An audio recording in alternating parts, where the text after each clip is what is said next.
ओम स्वस्ति पंथा मनुचरेम सूर्या चंद्रमसा विव पुनर्ददता हंता जानता संगमे मही। सिया राम मैं सब जग जाने, करहूं प्रणाम जोड़ जुग पाणी।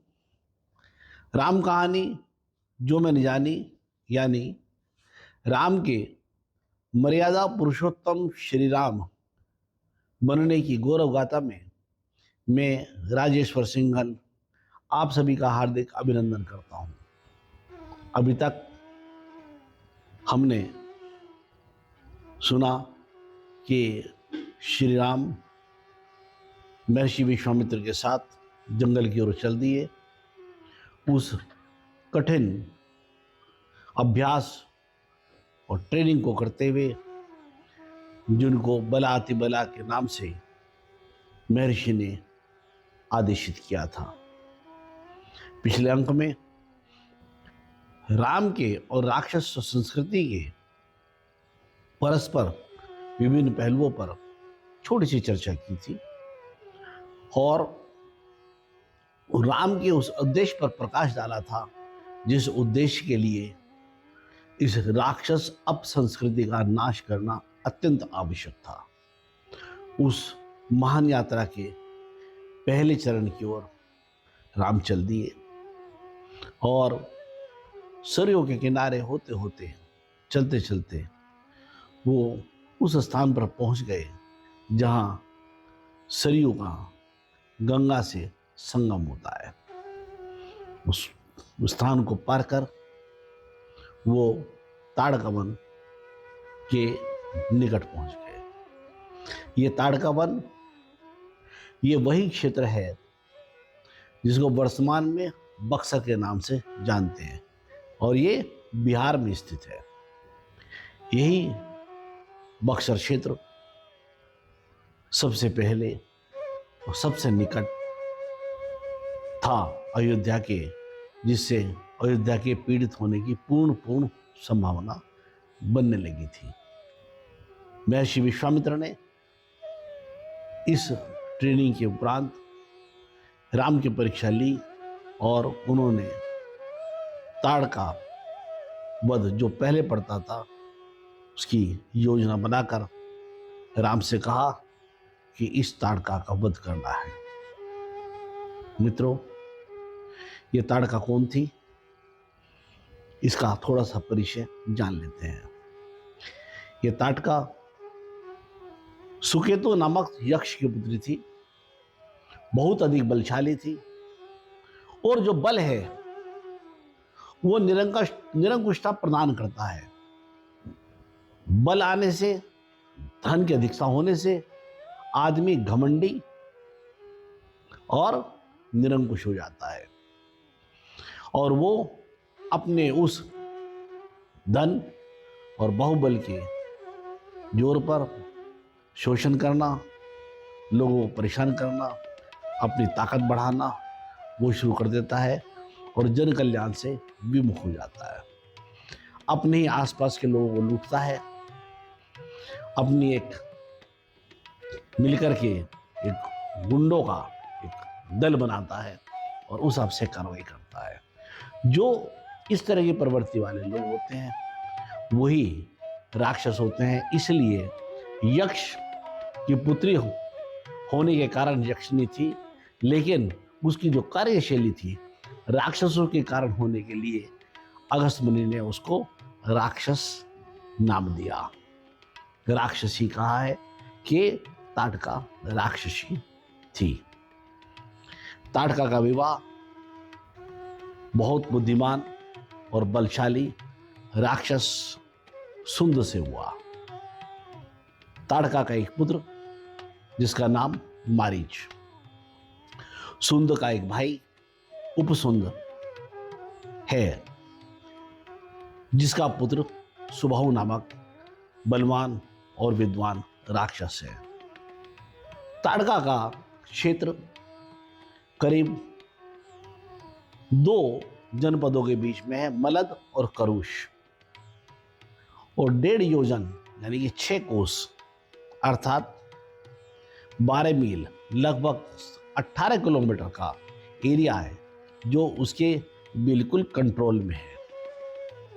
सबसे पहला मुकाबला राम का और ताड़का का ही होने वाला है।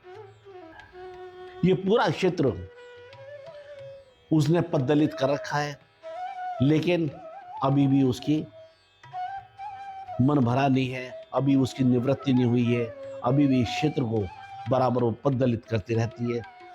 लोगों ने उस रास्ते से आना जाना छोड़ दिया है और यहाँ पर विश्वामित्र जी राम से कहते हैं कि हे राम, अब इस ताड़का वन में प्रवेश कीजिए। ताड़का वन में प्रवेश होने से पहले वो श्री राम को आदेशित करते हैं, बताते हैं, ज्ञान देते हैं कि हे राम, ये ताड़का यद्यपि स्त्री है लेकिन इसका मारा जाना आवश्यक है। वैदिक संस्कृति में स्त्री अगन्या है, वध योग नहीं है। कुछ कुछ जगह जहां पर राक्षस पढ़े लिखे हैं वहां पर वो भी कहते हैं कि स्त्री का वध करना ठीक नहीं है। इसकी चर्चा जब हम अंत में राक्षस राज रावण की बात करेंगे और जो उसकी सीता उनके पास थी उस समय में जब मारने के लिए रावण ने हथियार निकाला तब भी उनसे कहा तो रावण उस रास्ते से हट गया। तो स्त्री अगन्या है, कुछ हद तक वो राक्षस संस्कृति में भी मानते हैं, पर कुछ हद तक। पर वहाँ सुषंध यौनाचार है, समिष निरामिष भोजन का कोई भेदभाव नहीं है। उनके यहाँ आदमियों की कीमत नहीं है, इसलिए जानवरों के प्रति दया का कोई भाव नहीं है। तो ऐसे में महर्षि श्री राम को कहते हैं कि हे राम, आप हथियार चला करके इस ताड़का का वध कर दीजिए। श्री राम कहते हैं कि मेरे पिताजी ने मुझसे कहा था कि मुझे अपने गुरु की आज्ञा माननी है, इसलिए हे गुरु, जैसी आप मुझे आदेश करेंगे मैं वैसा ही करूँगा। लेकिन हृदय से कोमल होने के कारण फिर भी वो एक बार सोचते हैं कि मैं इसके बल और गमन शक्ति दोनों अगर आधा कर दूं तो शायद मेरा काम चल जाए। इसलिए वो पहले ताड़का के हाथ और पैर, हाथों से बल शक्ति और पैरों से गमन शक्ति कम हो जाए, ऐसा वो यत्न करते हैं। लेकिन ताड़का बहुत बलशाली है, वो राम की तरफ दौड़ती है, इतना धूल का गुब्बार उड़ा देती है कि मानो दिखना बंद हो गया हो, रात हो गई हो। तब महर्षि फिर उनको कहते हैं कि हे राम, इन निशाचरों की शक्ति रात में बढ़ जाती है, शाम होने वाली है, इसमें देर मत करो। और ऐसा कहते हुए तो फिर राम को उपदेश देते हैं और वो कहते हैं कि चातुर्वर्ण हितार्थे राजा सुनोना, राजा का कर्तव्य है कि चारों वर्ण ब्राह्मण, क्षत्रिय, वैश्य और शूद्र, इनके हित के लिए उनको किसी स्त्री का भी वध करना पड़े तो करना चाहिए। फिर वो कहते हैं नृशंसम अनृशंसम व प्रजा रक्षा नाम कारणात् पातकम व सदोष व कर्तव्यम रक्षता सदा। चाहे वो नृशंस हो या अनृशंस हो, प्रजा रक्षा के कारण के लिए पातक हो या सदोष हो, ये राजा का कर्तव्य है कि वो सदैव अपनी प्रजा की रक्षा करे और चाहे स्त्री है या पुरुष है उसकी वध कर देवे। ऐसा आदेश मिलने के बाद श्री राम बाण संधान करते हैं और ताड़का धराशायी होकर के मर जाती है। जो उस क्षेत्र के रहने वाले लोग हैं बड़े आनंदित होते हैं, सब जगह राम का जय जयकार होता है। महर्षि विश्वामित्र को भी ये विश्वास बढ़ जाता है कि उनका निश्चय राम को लाने का बिल्कुल ठीक है और वो अपने महाअभियान की ओर अग्रसर हो जाते हैं। राम से बड़ा स्नेह करते हैं, अपने हृदय से लगा कर कहते हैं कि राम, मैं तुम पर बड़ा प्रसन्न हूँ। और इस प्रसन्नता में शाम होने के कारण सब लोग संध्या वंदन करते हैं, जप करते हैं, लेकिन इसके बदले में अगले अभियान के लिए, जो इससे भी गहन अभियान है, जिसके लिए महाराज दशरथ भी अपनी असमर्थता दिखला चुके हैं कि मारीच और सुबाहु दोनों से लड़ना उनके बस की बात नहीं है, उसके लिए क्या कार्य योजना बनती है और महर्षि उन दोनों को किस तरह से इस आने वाले महाअभियान के लिए तैयार करते हैं, ये देखने वाला विषय है, सुनने वाला विषय है। इसकी चर्चा हम कल करेंगे। आज हम अपने प्रसंगों को यहीं विराम देते हैं, लेकिन इस विषय में मैं कुछ बात और आपके सामने रखना चाहता हूँ। जरा आप चिंतन करिए कि जो विश्वामित्र जी ने वहां जाकर के महाराज दशरथ के पास अपनी प्रार्थना रखी, अपना निवेदन रखा कि श्री राम को भेज दीजिए, क्योंकि यज्ञ से उनके कार्य की रक्षा होनी है। वहां उन्होंने ये भी कहा कि हे महाराज दशरथ, मैं इस कार्य को यानी राक्षसों के वध को अकेले करने में समर्थ हूं, लेकिन फिर भी यश देने के लिए मैं आपके पुत्र को लेने के लिए आया हूं। ये अगर उनका मंतव्य सिर्फ यज्ञ कार्य के लिए ही राम को लाना होता तो यज्ञ कार्य की बात करते, राम को ले जाने की बात नहीं करते, लेकिन महर्षि पहले राम को ले जाने की बात करते हैं। इस विषय में हम आने वाले अंक में चर्चा करेंगे। मित्रों, आप सब लोगों का बहुत आभारी हूँ जिन लोगों ने मेरे पास प्रश्न पूछे हैं। उसमें से एक महत्वपूर्ण प्रश्न ये पूछा है कि महर्षि विश्वामित्र को ये कब पता चला, कैसे पता चला कि राम ही इतने सुयोग्य हैं जो इस कार्य को फलीभूत कर सकते हैं, मारीच और सुबाहु का वध कर सकते हैं। क्योंकि कहीं पर भी इस बात की चर्चा भी नहीं हुई है कि श्री राम का और महर्षि विश्वामित्र का कोई परिचय हुआ हो, कोई बृहद काम उन्होंने करा हो जिसकी वजह से राम का यशोगान हुआ हो।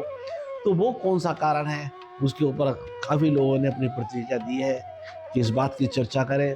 तो मित्रों, हम इस बात की चर्चा अवश्य करेंगे, लेकिन इस मारीच और सुबाहु वध के बाद में इस प्रसंग से संबंधित जितने भी प्रश्न होंगे उन सभी प्रश्नों को एक एक करके हम लेंगे। अभी पिछले संबंध में भी हमें एक प्रश्न मिला जिसमें कुछ मेरे श्रोताओं ने चाहा है कि परशुराम जी जब वहाँ आए, जिससे पिछले प्रसंग की बात है, तो उन्होंने कहा कि आपने कहा कि वो अकेले आए, लेकिन इतना बड़ा विष्णु धनुष वो कैसे लेकर के आए अगर अकेले आए? तो उसके विषय में भी आप प्रकाश डालिए, क्योंकि जब आप कहते हैं कि शिव धनुष को 500 आदमी किसी प्रकार 8 पहिए गाड़ी में लाए, तो विष्णु धनुष को परशुराम जी अकेले कैसे ले आए? इस पर उन्होंने ये इच्छा जाहिर करी है कि मैं इसको और बतलाऊं, इसके ऊपर प्रकाश डालूं। मित्रों, मेरा अवश्य प्रयास रहेगा कि मैं बिटवीन द लाइन्स अगर कोई बात है तो आपके सामने रखूं, प्रमाण के आधार पर रखूं, ताकि आप निश्चय कर सके क्या ठीक है और क्या गलत है। लेकिन इसमें कोई संशय नहीं है कि इसमें कुछ ना कुछ कल्पना शक्ति की अवश्य आवश्यकता पड़ेगी। आज के लिए इतना ही। अगर आपको मेरे इस वीडियो के कंटेंट्स अच्छे लगते हैं तो इसे सब्सक्राइब करिए, अधिक से अधिक शेयर करिए, लाइक करिए, अपने मित्रों को भी सुनने के लिए प्रोत्साहित करिए और राम कथा का रसास्वादन करिए। जय श्री राम।